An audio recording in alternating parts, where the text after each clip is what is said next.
团田垃圾箱上持续冒出火光，还有人拿出灭火器来试图灭火。这混乱的场面出现在美国的明尼苏达州，艾斯特宫在3个星期内第2度枪杀老百姓，让明尼苏达又陷入混乱。 ICE 加大镇压力度，甚至不惜敲破车窗，直接从车里逮人，甚至直接把抗议者铐上手铐带走。They will kill me if you let this happen. Help me! I am going home. 警方在现场狂丢催泪瓦斯，要抗议民众赶快回家。You okay? How do I get free? I get free. It's okay. I did it. How do I get free? 美联社记者甚至戴上护目镜、防毒面罩，全副武装来到现场连线。Agents are deploying tear gas, flashbang grenades, trying to disperse the crowd that is gathered, and people are chanting, "Go home, Nazis."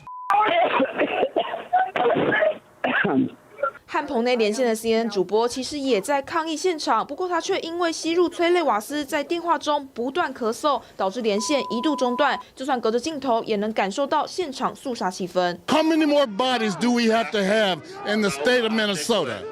How many more? Second murder of a resident of Minnesota. One is enough going to be enough. Minnesotans have spoken loud enough that ICE needs to leave Minnesota right now. 明尼苏达紧张持续升温，当地人的怒火随着第2名死者出现再度沸腾。TVBS 新闻综合报道。想看最完整的新闻内容，记得下载 TVBS 新闻网 APP。